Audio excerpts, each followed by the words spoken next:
Well, thank you everyone for joining us this evening for another installment in our Happy Hour webinar series, another virtual event with the Peter London Global Dance Company.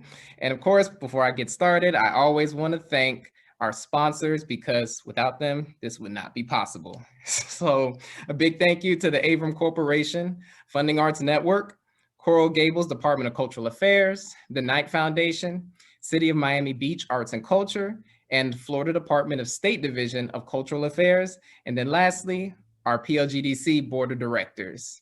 We are thrilled today to celebrate International Dance Day, with all of you.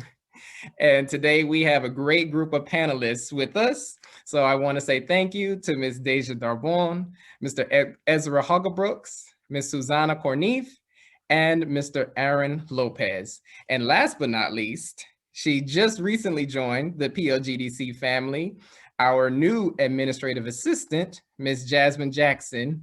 Ms. Jackson, would you like to say hi to the attendees really quick? Hi, everyone. I'm so excited to be a part of the family, and I hope you all enjoy the program tonight. Thank you, Ms. Jackson. And she is going to be assisting with all of the videos that you all are going to see tonight. So we're very thankful to have you. Now, as you all know, the pandemic affected the arts in a monumental way this year and last year, and many people were not able to practice their craft due to it. Therefore, we wanted to take today to highlight some of our artists and their past works and let them kind of explain to you their backstory, challenges they faced during the pandemic, how it affected them, how they navigated this new obstacle, and how they kept themselves uplifted. And then finally, I just ask that each of our panelists provide some words of encouragement for both our attendees and even other artists who might be facing similar challenges. Now, before we begin, I always want to turn it over to our founding artistic director, Mr. Peter London, for some words of welcome. Oh, Mr. London, you're still on mute. Thank you, Zaylin, and welcome everyone to our celebration. This is our 10th anniversary, and we're thrilled to be celebrating our 10th anniversary in the middle of a pandemic when we could have actually shut everything down. We're talking about artists being realists. Martha Graham talked about that, about dancers being realists. We have to deal with whatever. We fall down and we get right back up and keep going. And this is what happened with the pandemic. Once we got shut down around March 15th, I decided that we're gonna get right back up and keep going and just take everything online. So we started to do the artist talk with our artists, presenting our different artists, choreographers, and dancers. And then I decided to create a program which was going to be filmed here in Miami with our local dancers and our dancers who live and work abroad, and present that as a program celebrating women. It was called Women versus Water. And so that's what we did. So being a realist is about being resilient. And so we've not stopped at all, as a matter of fact, since March 15th. And so today, again, is a celebration of that resilience as artists being realists. And again, I want to thank all our sponsors, all the panelists, who I call my baby, Susanna and Deja and Aaron Lopez and Mr. Haugabrooks, who've been working with us last year as our first composer that we commissioned music for, and he'll be continuing on with us. And of course, you, our board members as well, who make a lot of this happen, and you also, our audience, who also make it happen, our community. So thank you very much, and back to Mr. Yates. Thank you, Mr. London, for those words of welcome. Now, our first panelist that we have for you today recently collaborated with Mr. London, like he mentioned, in PLGDC's production of Woman Roses Water. But I think you might have first saw him back when PLGDC presented Black Men Stories, which was a phenomenal show, by the way. And here, before we hear Mr. Haugabrooks speak, We have a compilation of some of the dancers that Mr. Ezra Haugabrooks provided beautiful music to. So please enjoy.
it definitely speaks for itself. I am so proud and honored to introduce to you all the composer, Mr. Ezra Haugabrooks.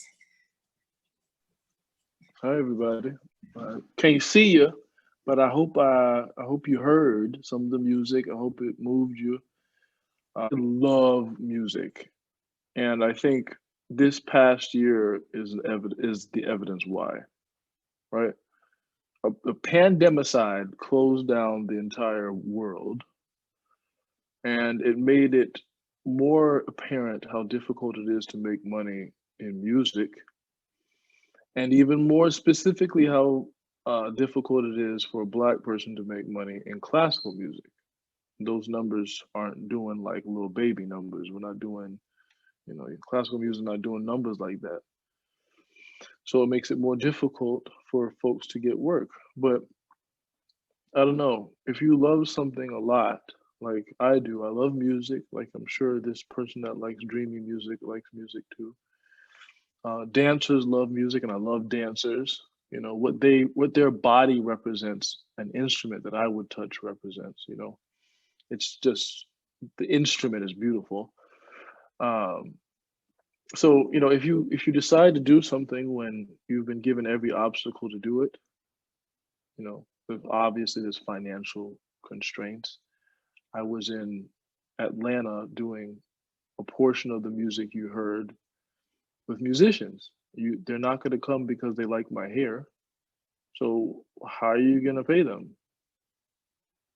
Well, I went and got a haircut first to see if that enticed someone to play. It did not work. So I had to figure out the money aspect. If you want it to sound dreamy, we're going to have the numbers. The more instruments you have, the more sonically you can do. So anyway, finding money in a pandemic, paying people to play, this is a love because it left me in financial destitution, but it gave her the dream. Well, life is a weird thing because people like Peter and I finding each other, it wasn't, how does that happen? Peter went to Juilliard, which is like the preeminent conservatory in the whole, country, universe, as far as we know. I went to an Adventist school on a farm in Michigan. We're not in the same network, bro. He's in a different network. He's in the A-star network. I'm in the E-F. But that's how life is and how community is. Community, especially in Caribbean and African American community, you find each other because we love music, we love each other, we love food, we love the history we've been allowed to keep. We haven't been allowed to keep a lot of it. They've destroyed a lot of it. But the little bits and pieces we pick up on, we love that. And we love the future and getting there by utilizing the present. And that's how, in some convoluted way, the way I just explained that, that's how Peter found me. Or I found him through a mutual friend. Anyway, the point is, yes, it's difficult to get through in a pandemic, but it needed to happen from a community point of view so we can understand where the fundamentals are. The fundamentals are art, right? If you have no art, you have no connection to what the life meaning should be, At least that's how I conceptualize art.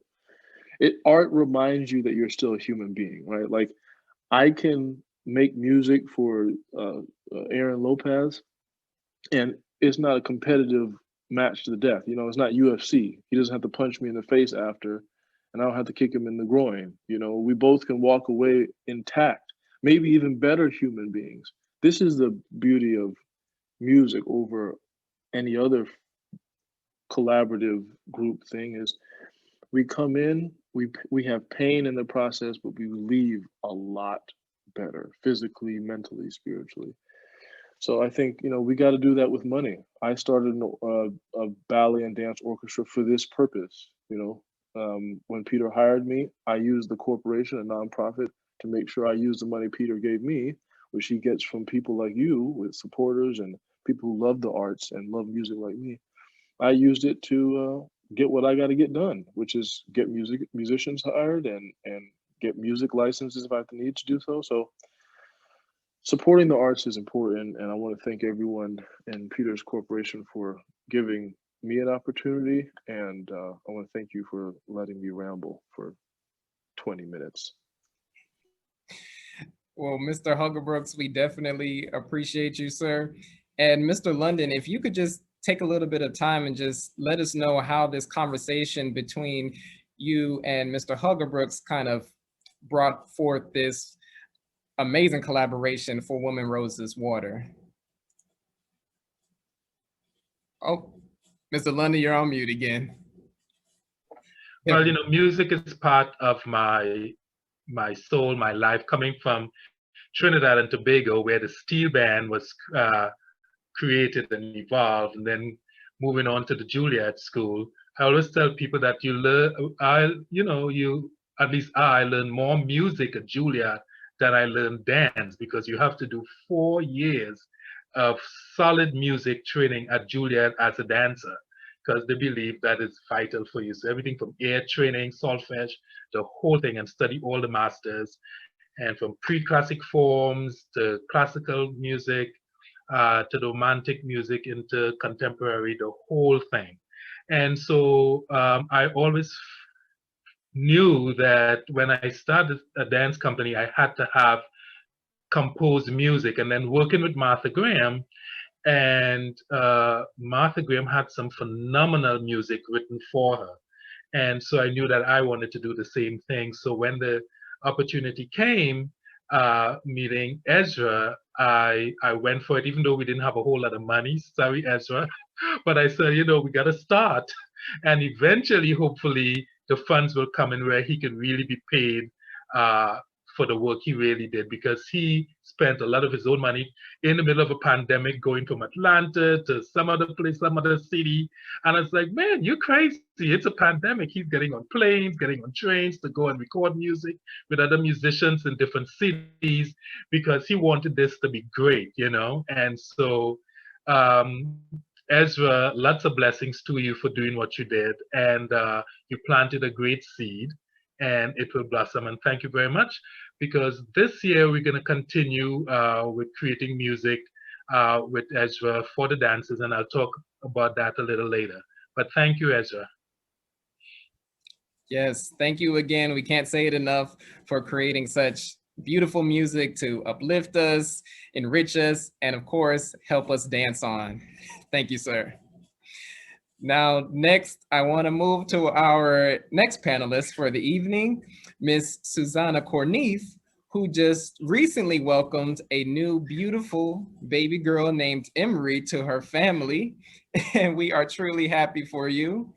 But before we hear from Miss Corneef, we have an excerpt of her beautiful solo in Wings. Please enjoy.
Now, Ms. Corneve, first off, I just want to commend you on the amount of time I'm sure it took to just get all of those lines so precise, so truly beautiful. And now I want to formally introduce dancer and, of course, choreographer, Ms. Susanna Corneve. Thank you. I'm so honored to be here tonight and sharing some of my thoughts with you. I have been dancing my whole life since I was about 4 years old. I am a South Florida native, born and raised, and I started my dancing mainly in ballet. From there, I went to New World School of the Arts to receive my bachelor's in fine arts. And that is where I had the opportunity to meet Peter and start my more intense dance training in the modern styles. Up until that point, I'd never done modern before. And so it opened up a whole new, strange, amazing world to be able to work with Peter and that new, just invigorating type of movement. As PLGC members, we are so blessed to work very closely with our artistic director. Peter is in almost every rehearsal with us. He will get up, he'll demonstrate movement. He really takes a hands-on approach in teaching and communicating what he would like us to perform. But that being said, he also leaves space for us to add in our own artistic thought process and creativity. It really is an amazing balance that he has for us. So for me, my creative process really starts with adding in mental imagery. For that wing solo, it was inspired by Hildegard von Bingen.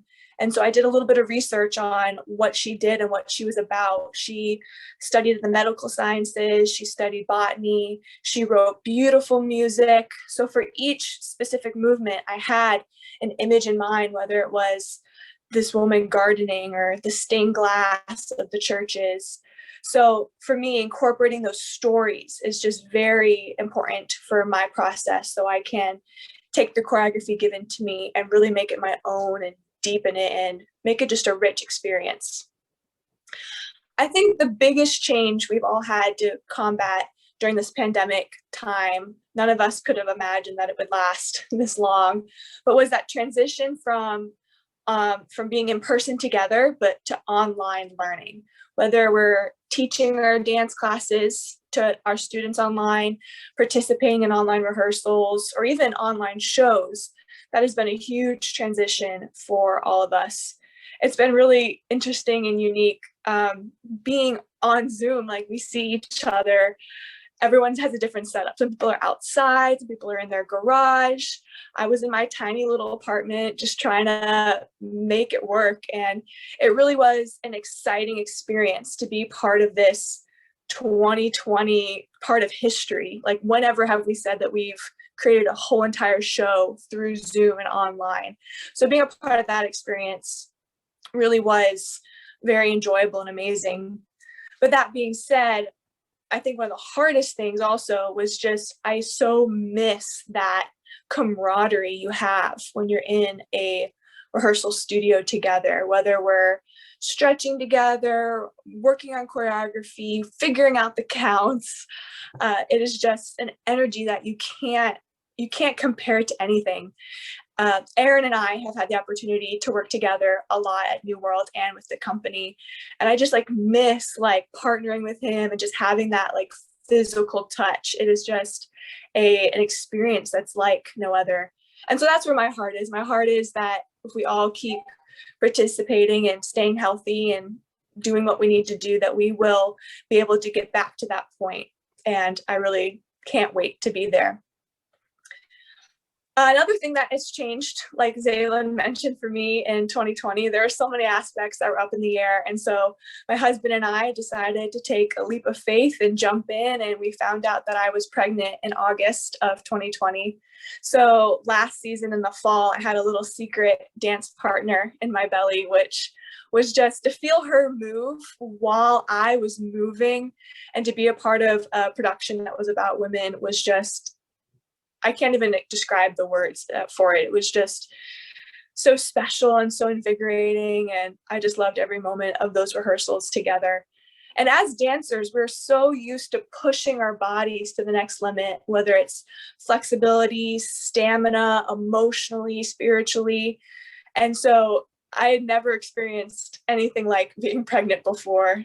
That was a whole amazing, just our bodies are just fearfully and wonderfully made, and just they're just capable of so much. And I was so grateful for my training from Peter, specifically for a strong core to carry my baby and to not just protect her, but to be able to dance and move all during my pregnancy was just such a blessing. And lastly, if there was one thing I would take away from working through the pandemic and would want to share with others, would be just allowing yourself to be in whatever emotional state you're in. Like I said, I don't think anyone imagined that this would last as long as it has. And so in the beginning, there would be months where I was very motivated and very excited to be working on my own, giving myself class, rehearsing myself, choreographing myself. And then there's other months where it was just so frustrating and sad. Like, you miss your friends, you miss your family, and that's okay. And that's an okay place to be. And I think at first I wanted to like bottle all those emotions up and act like everything was okay. And you kind of have an eruption experience when you do that. And so my encouragement would be just to be open with yourself, to be kind with yourself, with those ebbs and those flows that we experience with our emotions, and to just be present with wherever you are emotionally and spiritually, and just accept it. We all can agree that there's so much hatred around us. We need to be kind to ourselves and kind to others. I'm so grateful for this opportunity to be with you all and share my thoughts. These are some amazing dancers and amazing artists that are here with you all tonight. So if you are willing and you're able to support this company, I want you to know that you're supporting some amazing humans, some amazing souls, so talented, and just, I love every single person here. So thank you so much, Zaylin and Peter, for this opportunity. Thank you. Oh, lastly, can I show my baby really quick? But sorry, not to interrupt. Of course. She's the newest member of the PLGC company family. She's been sleeping with grandma.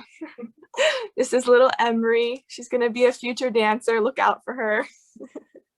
Anyway, thank you so much, everyone. So happy to be a part of this family. Oh, wonderful, Susanna. And I told you already, she's already hired. So, you know, she's good to go. She's good to go. Oh, goodness. Thank you. That was beautiful. Thank you. Yes. And Peter said it for me. Thank you, Susanna, for sharing those beautiful words to, I would say, not only motivate us, but just to enlighten us to make sure that we are being kind and being helpful to one another in these very difficult times. And once again, thank you for just giving us a reason to dance on. Now, our next panelist for the night is Mr. Aaron Lopez, who is not only, or has not only been seen lighting up some of the stages in various award shows and recent music videos, but he also gave us a beautiful solo in PLGDC's Women Roses for Water production, entitled Men Roses for Women, which we have a clip to share with you right now.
So I can't say it enough, just I commend you all, what you dancers have to go through to make sure you pull off such stunning and amazing choreography. So please, at this time, Mr. Aaron Lopez, the floor is yours.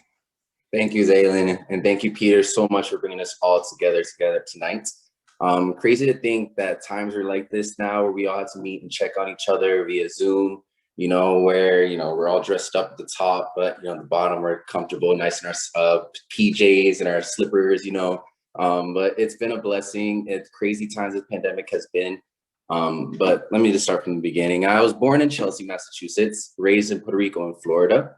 I started dancing in Jacksonville, Florida at the age of 20. So I had a lot of catching up to do. So I was in ballet classes, taking class with little 12-year-olds, little 10-year-olds, just trying to get a better understanding of foundation and better understanding of my body. I've always been athletic, where I've always just been very competitive. That competitive nature kind of just allowed me to be able to catch up with people next to me, try to find myself, you know, and make sure I knew understanding of my own style, my own groove, because it is important to make sure that as an artist, you do have your own style, as well as being kind of like a chameleon, where you could kind of camouflage and make sure you're able to adapt to everybody's style, which I think our dancers and artists are really great at doing that, as adapting. And that's kind of what this pandemic has as well taught us as well, making sure that we knew at the end of the day that we can adapt and make change. I started dancing at New Works School of the Arts, where I got the majority of my modern technique. I've never taken a Gram class. And I started joining sophomore year. So my freshman year, I kind of lost a little bit of the foundation with Peter London, but then sophomore year, I was able to catch up beautifully. And it's been a blessing working with him. I was able to work and have a chance to connect with artists all around the world. Really, Peter London Global Company really means that. We've been having a chance to work with German artists, German composers, able to connect, trying to go to Trinidad as well. He's had in the past been able to go to his island to see his people. And I think that's beautiful to be able to travel and not just stay so confined, because our, you know, at the end of the day, culture is the majority in how we move, you know. The creative process with him prepares you not only for the future in dance, but just your every day-to-day energy. From his affirmations that he constantly has us speak before the rehearsals, to creating just such a human way of movement vocabulary that just makes sense. During the solo you just saw in Men's Roses for Women, I portrayed a lily, blossoming and moving through all the earth's elements. He was very clear with his dictation and how he wanted each movement executed. During this time last summer, you know, the studios were closed and we had to do all this via Zoom. So just imagine me jumping across the floor in my little living room. I had to push everything from my couch over, try to make space over, and he's just screaming through my little iPad, telling me to jump and go into this back bend, lift my leg up, roll Ronajamit over, and I'm just like, I have no space. My dog is kind of rushing underneath my back and stuff like that. So it's hilarious. I wish I could share those videos with you guys, but I wouldn't trade this experience. What this pandemic has really been. It's just an experience. I wouldn't trade it for anything, you know. Luckily, we've had times where we were able to go into the studio before this virtual showcase. So it was so great seeing everybody, like in, I believe it was around October, where we finally just had a little bit of space in the Adrian Arts Center where we all got to adapt a little bit, but we were still wearing masks. So imagine that an 8-minute solo, wearing a mask, just dying, trying to find and catch your breath, but still be able to hold your balance and try to be able to lift your leg up, you know, because that's one thing Peter wants, that leg. He wants to make sure that leg is always up. It's like, Aaron, I think that leg could be a little bit higher. And I'm like, yes, sir. But I wouldn't trade it for the world. It was such a great experience. Sweating, feeling the sweat of a studio again around October was just a promising feeling. And even with this pandemic, it's been very mentally challenging for a lot of us, you know. A little bit before the pandemic in February, I was offered a tour position where I was going to be leaving for the next 3 months. I had quit my day-to-day 9-to-5 job where I was working at Nike at the time. I had quit that job to go to this do the show. I rehearsed for 3 weeks. We did 2 shows, and from there, March 15th, the world went on a stop and a pause. I had to come back to Miami, and from there, I had really no other resources. So I had to resort to what I've always been good at. I'm a personal trainer. Luckily, that's something that I was able to keep going with me. I was blessed with keeping my clients and keeping it safe at the same time. But that was kind of like my backbone in keeping up with my bills, and trying to stay healthy and trying to stay active. A lot of studios were doing online classes and workshop series that I took advantage of. I feel like I took more classes during the pandemic than sometimes the studios that are open now. But I felt great, better than ever. There were mental times, just like Susanna touched on. There are months where you just feel great. And then there are months where you do really question, what am I going to do tomorrow? And is tomorrow really going to be the same as today? And it was really just one of those things where you're just thinking, okay, well, what else can I do? What else can I do?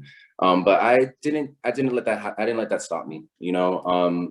I took plenty of vacations. I was able to stay with my mom in Jacksonville, Florida. I was able to stay with her for 2 months. I went on a whole month-and-a-half hiatus on social media. Try it sometimes, it was just the idea of what was happening, which was happening during I guess all the rioting in June, so it was a month where I was feeling very overwhelmed, with a lot of us going on, especially as Black artists. I really just wanted to make sure that I stayed in tune with myself and keep my mental sanity. So I went on a whole month-and-a-half hiatus, social media, wasn't even aware of some of that rioting that was even happening, but I was just like, oh, well, just imagine what's going on in the world.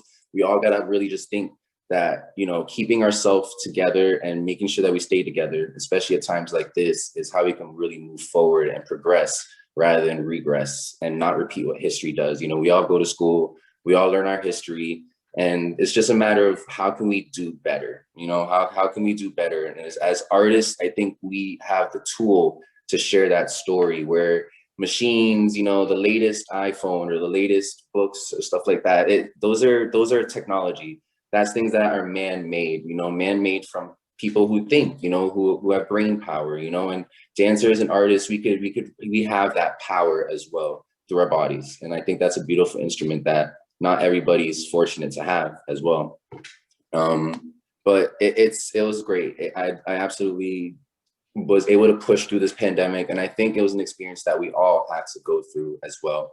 But one thing I did portray this pandemic or experience even is that the idea of, remember when we were kids and the summer vacation was approaching and we were all excited to get out of school because now we don't have to worry about waking up at 9 a.m. No more having to go to our 9-to-5 jobs at this time and age. But then after a month or two, you start missing your friends and you're just all like, okay, I want to start showing off my school outfits. I just want to start getting better at, seeing my friends again. I feel like this is what this pandemic really was, and it's one of those things where I think we really need to take our time, because who knows when we're going to have this kind of time? Who knows when I'm going to have time to go see my mom for 2 weeks if I want to stay there, 2 months even if I want to stay there. I really, really genuinely appreciated each time and every day that went by through this pandemic. And any advice I really have to give is really just, as an artist, don't give up in your passion. Really think that there's more. Times are changing. In October, I was able to do a virtual showcase for Peter London. A week or two afterwards, I got hit up to do a concert show with Yandel, a very popular Spanish artist. From there, I was booked and busy with a bunch of music video opportunities with Wisin and Yandel, where I was able to just create and choreograph and work with them personally. Where now they're starting some tour opportunities, and tours are starting to open back up. So not only in the commercial world, but in the modern world, hopefully things are going to start getting back together and flowing back in. So it's very promising. 2021 has been so far. But as long as we stay careful, making sure that we continue wearing our masks and making sure that we stay healthy, wash our hands, keep up with your hygiene, and stay active, and that's very important. But thank you guys. Thank you guys for hearing me out. If you guys have any questions, please, I definitely want to hear them at the end. At the end of the day, we wouldn't be able to do any of this without you guys. So please, please, please, if this was like one of those like YouTube videos, it'd be like, click the link and support, you know? But please, please, guys, thank you guys. Thank you guys so much for everything. And thank you, Zaylin, and thank you, Peter, always. And thank you, of course, Mr. Lopez, for those encouraging words. I just want to say, I feel like you not only just embody the spirit to fight on amidst your challenges, but of course, the spirit to dance on. So we truly thank you for those words, sir. And for our last panelist for the evening is certainly, of course, not the least, but Miss Deja Darbon, who is a veteran with the company and recently relocated back to the South Florida area. So you should be seeing some more amazing work from her in the coming season. But for now, we have a nice excerpt of her duet entitled Black Coffee, and also another excerpt of Calypso, which is, of course, one of PLGDC's staple pieces. So please enjoy.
So I will not keep you all any longer. Ms. Darbon, I turn it over to you. Thank you, Zaylin. Thank you, Peter, for having me. Thank you, everyone who's tuning in. Yes, once again, my name is Deja Darbon. I was born and raised in Fairfield, California. I started dancing underneath my mother at her dance studio in Fairfield, California. It's called Center Stage Ballet Academy. I've been dancing like Suzanne since the age of 4. My mom had her ballet studio for 10 years, so the ballet technique was strong in my career. And then I ended up going to New World School of the Arts, where I saw Mr. Peter London, and he knew my mother. Even before I came to the college, came to the school, he would come into my mother's office, and I was like, who is this man? With this strong like persona. He would sit up nice and tall and have this deep voice. And I would just look and be like, okay. And then I would go and do what I would do when I would go see my mom over the summer. So when I got to New World, of course, they had ballet, they had modern dance, and modern dance was very new to me. Graham was new to me, Taylor, Horton. So when it came to fixing my body and going into parallel, it was a very new experience. And I appreciate Peter because he didn't, make it about the steps and forcing, you to get into a specific position, but it was more about the human experience, more about the quality of the movement, bringing the earth up to you, feeling the spiral around the bag, going through the chakras. Our class, I know he would have us meditate for a good while. It's like, y'all need to center yourselves before we even begin. Anytime the vibe was not right, like, sit down, meditate, because, you have to be in the present moment to do this work. So I appreciate him so much for introducing me to meditation. He was probably one of the first people to introduce me to chakras, to introduce me to meditation. And now I'm a yoga instructor, and that's like such a huge part of my life. Especially during the pandemic, I decided to become a yoga instructor as well, not only a dancer. And I did it virtually, like everything else going on in the pandemic. And I spent a lot of time with myself, just sitting and meditating and listening to what my intuition had to say, because in the beginning, I was panicking a little bit, just like everyone else. And that's, to me, I was telling you guys before, like calling it a pandemic can really influence your mindset, and words have such a strong meaning. So just sitting, I'm like, breathe, inhale, exhale, because we don't know what, the next day holds for us. So just being grateful for the present moment is huge. And I was lucky enough to come back to Florida to spend time with my mom, spend time with my family. I kind of changed my mindset when it comes to what productivity is. I'm so used as a dancer to be on the go and work, and I have to be productive. I have to stretch every day. I can't miss a class. I have to be on time. That anxiety just builds. So it's okay to rest. It's okay. The world needs to rest. The world needs to take a minute to pause and look at what's going around you. So working on Black Coffee, like the duet you saw with Willie and I, was my partner.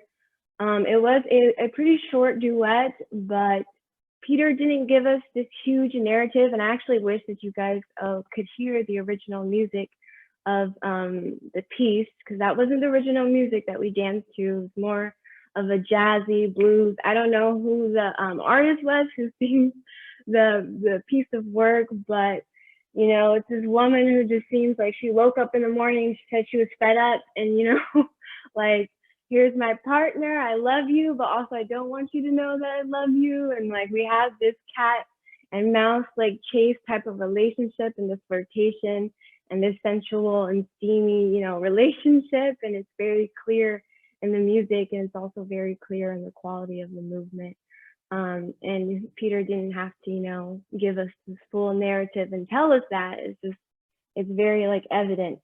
And I think with Peter, with almost every piece of work, he will give a background, he will give a historical, cultural back piece to a lot of the pieces that we do and we learn, but he also wants to hear our voice. He also wants us to put our stories into the work, to create our own narratives and make it authentic for ourselves. And I appreciate that as a director and a choreographer, that he's interested what we have to say. And not someone always telling you or feeding you, with a spoon, like, take it. So also another idea that I've been changing, sometimes people in school will tell us, oh, you need to be a blank canvas for choreographers and for these companies. But yes, you want to be a blank canvas and you want someone to paint on you, but you also want to bring something to the table and you have something to say. And I think everyone's voice is vital. You have something to learn from everyone. And I appreciate that Peter treats us like a family and has that mutual respect for all of his dancers. And arms are always wide open. Like I said, I was in New York in the hectic place that it was like during this pandemic. People are stealing toilet paper. People are in the Costco lines. Lines are around the block. You're like, am I gonna have food this week? Like, it gets crazy, and yeah, I feel like people go into this panic mode, and that's the time where I felt the sick the most. I'm a healthy person. I haven't like gotten sick during this whole pandemic, but seeing, you know, people panic and like over sanitizing their hands like every 2 seconds, because, you know, I'm working at a restaurant. Of course, we have to be clean. But you can see when people are a little bit on edge. So that's when I started to feel sick. I'm like, oh my God, what is going on? But I told myself, Deja, relax. You're not sick. You don't get sick. Like, you're fine. So a lot of it is also your mental. So taking care of yourself mentally, emotionally, spiritually, physically is so important. So I find if anyone, you know, eating healthy, we don't talk about this either. You know, we talk about masks, we talk about washing our hands, but take care of your temple, take care of your body, take care of your mind, meditate. That's important. I don't know what else to say. If you have any questions, please let me know. I enjoyed hearing everyone's story, and I look forward to working with Peter in the future. Like I said, Trinidad was a beautiful experience, going to see where he came from, his roots, swimming in the ocean, eating shark and bake. My favorite dish going to Trinidad was the shark and bake and the I forgot what it was called, the ice cream that we had, and going to his sister's house and her making this enormous breakfast for the company, and like you said, playing the steel pan, and they had people cutting coconuts and having coconut water. It was a beautiful experience. I recommend everyone to go to Trinidad. I want to go back, and I hope we go back. Thank you. Ms. Darbon, thank you so much for, I would say, sharing that intimate story with us. Your passion and just love for your craft just radiates from you. And I'm sure it's motivated all of our attendees and the other artists on the panel just to fight on and dance on. So thank you so much. And so at this time, I just want to say one more thank you to everybody, because I not only feel uplifted, but inspired by all of the words that were shared tonight. And I just want to thank each of our panelists for taking the time out to share with our attendees your words of encouragement. And now I want to get ready for our Q&A session. I know that's what you all been waiting for, getting a chance to interact with our artists here. And so while you all are using the Q&A box down at the bottom, please place your questions there.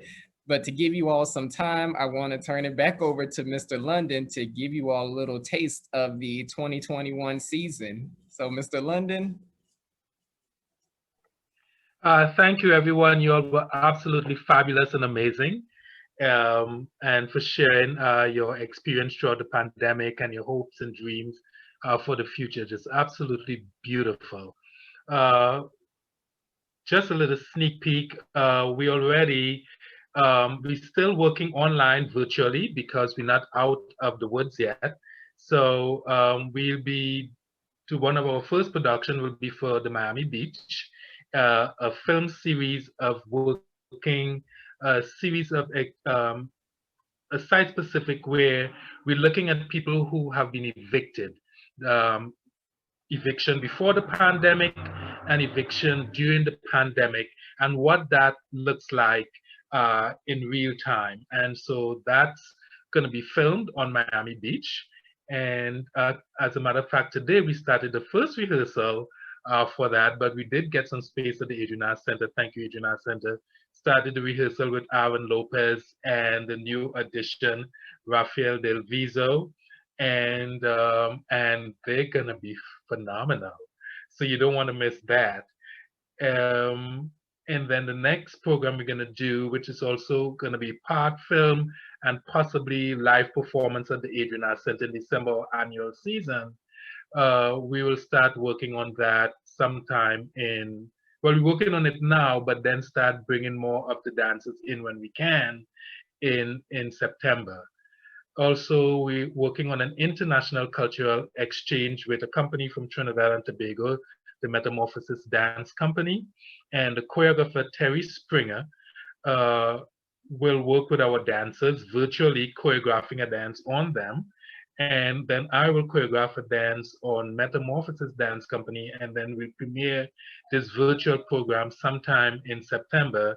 And when the pandemic gets under control, our company will go to Trinidad. So Deja, you'll have your chance one more time to go to Trinidad to perform, and then the company will come to Miami to perform. So that's where we do now, and we need your support, all the support that we can get. We have a wish list. We need a rehearsal space. We need new board members, volunteers, and staff, and of course, no amount is too small. And so you can always reach out to us at our website at plgdc.org, PayPal, and make a contribution to support these fantastic dancers and the work that they do. Thank you.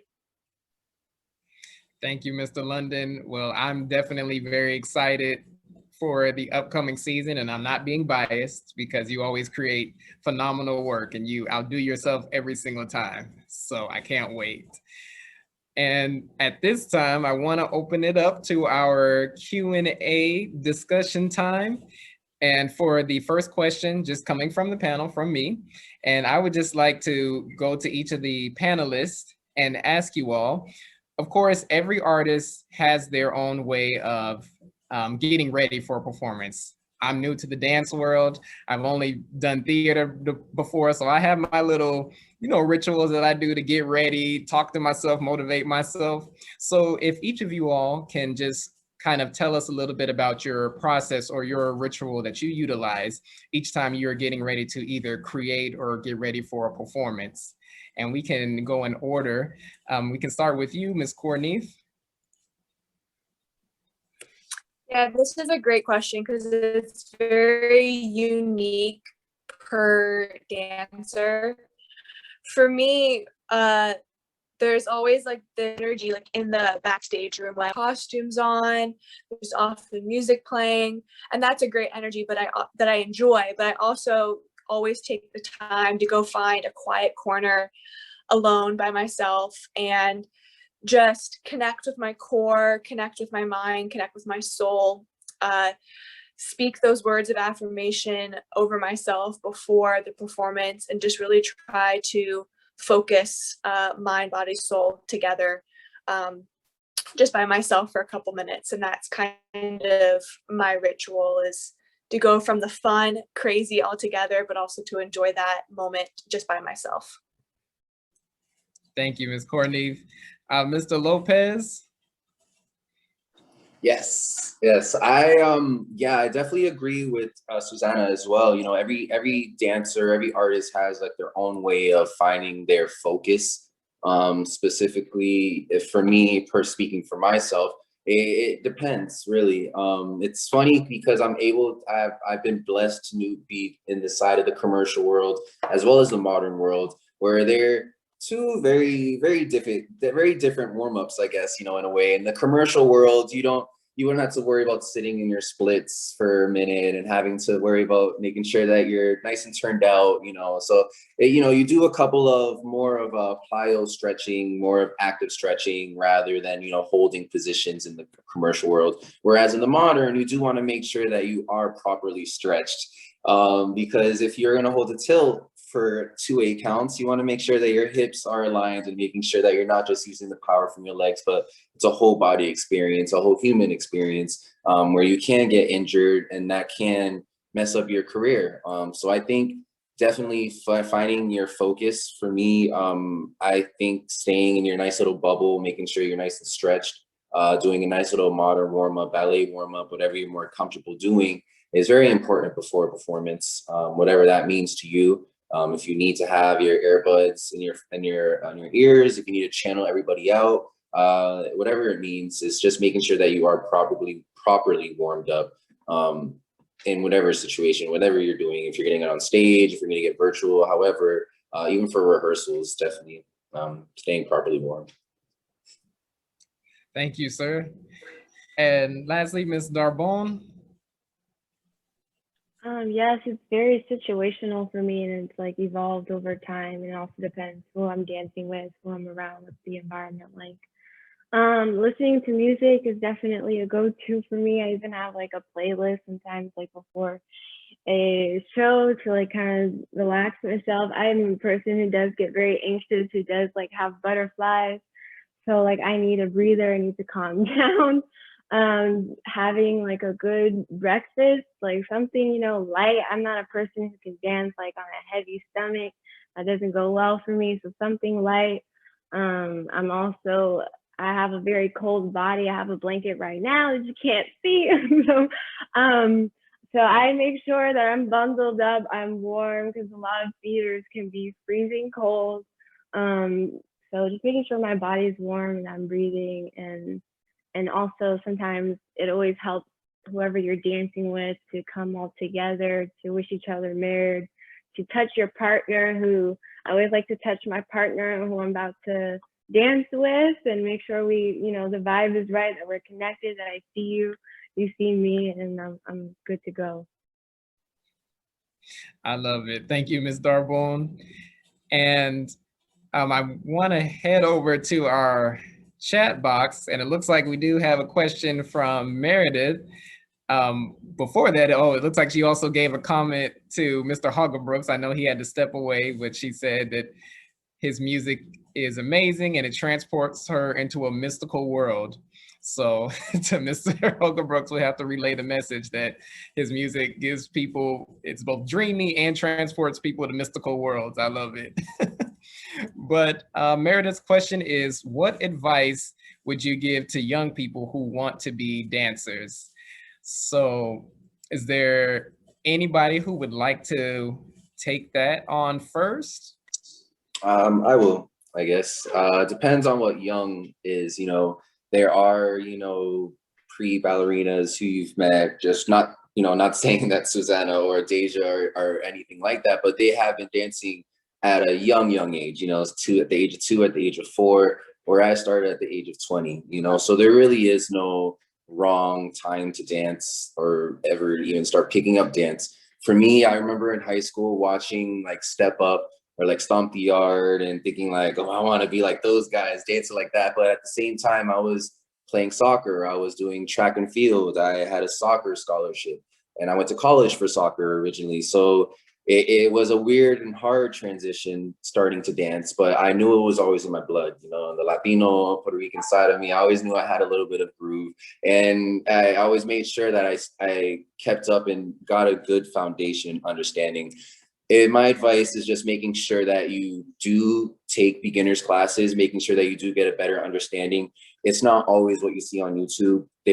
Those dancers have been, they've had their embarrassments, they've had their falls, they've had their cries, they've had their injuries. It's not always what you see in the YouTube videos. It's not always the final production either. So I definitely say make sure you start from the beginning, start with the foundation. Ballet has to be in your vocabulary, or it's in hip hop, it's in salsa, it's in tango, it's in partnering, it's in your foundation. You have to but yeah, there's no young or any time to start, really. It's the humbleness and really just really being active and wanting to do it. It's a want. If you want it, you do it, if you want it. Thank you. Thank you for that, Mr. Lopez. Anybody else that wants to take on that question? Yeah, just to tack on to what Aaron said too about social media, we live in a realm where there are so many Instagram people that post dance videos, and it's amazing and it's inspirational. I love watching people perform their craft, but you also have to be wary, especially when you're in a younger phase of life, that person practiced that movement hundreds of times before they took that 20-second video. And it can be discouraging to think that, oh, that person's so great and I'm not, I don't have legs like that, I don't have feet like that. And to just avoid that negative mindset altogether, avoid comparison. We all are different, and we all have different things and different talents, and no matter if you have biscuit feet or bent legs, if you work hard and you apply yourself and you do the basics like Aaron pointed out, and you work on your technique and you have that drive and you have that passion, nothing can hold you back. So just to be wary of social media and the perfectionism that comes from that. I love it. Thank you for those words, Ms. Courtney. And clearly, if any young people, aspire to be a part of PLGDC, they not only will get some great training from Mr. London, but they have a wealth of knowledge from each of our dancers, just from the amount of knowledge and motivation you all have shown tonight. So thank you all. Was there anybody else that wanted to add anything or provide? I'll add something real quick. Just stay curious, keep asking questions. Don't be afraid to ask your mentors, your professors, your teachers questions. Get to know them. Break that barrier, that wall of like, oh, it's my teacher, I can't say anything. I would say forget about that. Like, ask all the questions you want to ask, and really get to know your instrument, get to know your body. Sometimes we don't really understand how to really stretch our body properly, and that's how people get injured. So I would say really just learn your muscles, learn how your body works, learn where things are connected. I think that's really important. Always cross-train.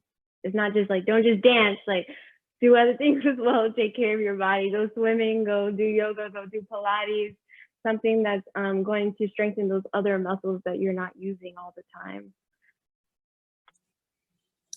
Wonderful. I couldn't have said it better myself. Thank you, Ms. Darbone. And thank you for joining us, Jade. Jade wanted to say hey to all the panelists. So at this time, I had another question that I just wanted to ask because we were having such a great conversation. So once again, to each of you, regarding the pandemic, it affected all of us in various ways. Some of us, we can't even imagine, or I can't even fathom what you could be going through. But if you could travel back in time, what is one thing you would have done differently to ensure that you were better prepared for the pandemic? Okay, I know it may be a loaded question, but anybody brave enough to take it on? I won't put anybody on the spot. I'll start this time. I don't think there was really much of preparation that you could do for this pandemic. However, I would say to definitely have some cushion of money set aside always for any rainy day that comes. Also know, like, yes, we are dancers, yes, we are artists, but you are human before any identity is put onto you. And also know, yes, like I've been dancing all my life, but I have other facets, other things that I can do. I can be, now I have more of an entrepreneur side to me. Now I teach kids online English, like who are in Beijing. So there's other things you can do, even while you're still practicing your craft, but don't just have this one identity of who you are and that's who you are. There's more to you than just that. That's very true, Ms. Darbone. And I'm sure other people have, either developed new businesses or discovered some new skills in the pandemic as well. Anybody else, just something you would have done differently? Yeah, just really there were no preparing for it. I think the one thing that my mom has always told me growing up is always have a plan B. Always, if anything happens, make sure that you have something to cover yourself whenever something like this sort of ever happened. I remember when I told her I was going to move to Miami to attend New World School of the Arts and how I just wanted to pursue dancing. At this time, I was 22, and I already had my own self-business of personal training back in Jacksonville, Florida. I was doing really well with myself. I had kids at gyms. I was going to studios, teaching my own little dance fitness category classes. I had my own clientele, going to house. I was doing really, really well for myself, but I was too comfortable. And as artists, we never like to stay comfortable. So I took a big leap and I moved to Miami, not knowing anybody, not knowing anything, just to attend the school. And I remember telling my mom, and she was like, what else are you gonna do? Are you gonna go minor in firefighting? Are you gonna go something else? And I'm just like, no, I'm gonna go dance. I'm gonna go dance and figure out what I really wanna do, of course, when this pandemic happened, I was like, oh shit, you know, well, now what's dance gonna do for me, you know? So luckily I had other facets and other background things. I was a personal trainer. I've always been a personal trainer with, you know, and I was able to keep up with, thank you, Jade. I was able to keep up with myself, you know, financially. I don't think anybody could prepare for this, you know. It's good, and it definitely humbled me and taught me that I need to financially be aware of myself, because you don't know when your next check was, and that was a scary, humbling feeling, especially when you have rent, especially when you have car note, especially when you have your phone and you have life to deal with, you know. So I don't know exactly what I could tell myself back in the day. Maybe don't quit my 9-to-5 and start the tour, but you know, I think about that all the time. I'm just like, I wouldn't trade anything that happened and how it happened. You know, it grew to how I am today, and I'm prepared now for anything like this, you know. Yes, sir. I would agree that the pandemic definitely made each of us stronger. It sounds like having an emergency fund in place is like the overall theme everybody would have done differently. Ms. Corneef, did you have anything that you wanted to add? Yes, I think if you had told me that the country was going to more or less shut down for an entire year, I was thinking, what would I do? Would I stock up on toilet paper? Would I go travel across the world really quick? But I think the main thing that if I had known that things would be shut down for an entire year, I think I would have made intentional time to go visit family members, especially like my grandparents, and just soak up that time with them before I was no longer able to see them. So I think that would be the only thing I would have done differently. Thank you, Ms. Corneef. I completely agree. Spending time with family, that was definitely difficult. And I share your same sentiments. Well, at this time, let me check my Q&A. So there were no other questions. I just want to say thank you one more time just to everybody for joining us today. It's been a great evening, and we hope for many more, and be prepared. In the coming season, we definitely do have another webinar in the works for Caribbean Month, National Heritage Caribbean Month in June. So look out for that, as well as I just want to take the time and to share my screen with you all so that you all can see just how easy it is to donate to the PLGDC website. Once you go to plgdc.org, just right over here to the donate button, it'll take you to this nice little page. And as long as you follow the prompts, you can submit a donation right there on the website. Really easy, really accessible.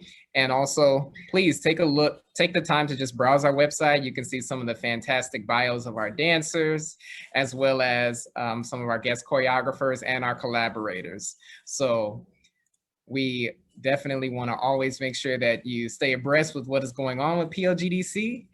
And at this time, I want to turn it back over to Mr. London for any closing remarks. Oh, Mr. London, you're back on mute. There we go. Thank you, Zaylin, for moderating.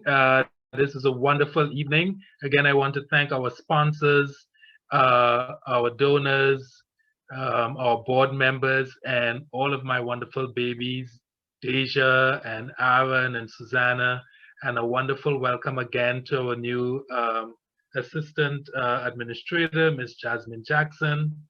And yeah, we just keep going. We actually never stop since March 15th and onwards. Thank you very much, everyone. Thank you all. You all have a beautiful evening, and look out for this video. If you follow our YouTube page, it will be uploaded, as well as some other fantastic excerpts. So please take a look. Alrighty, thank you for joining us. Have a fantastic evening. See you all later.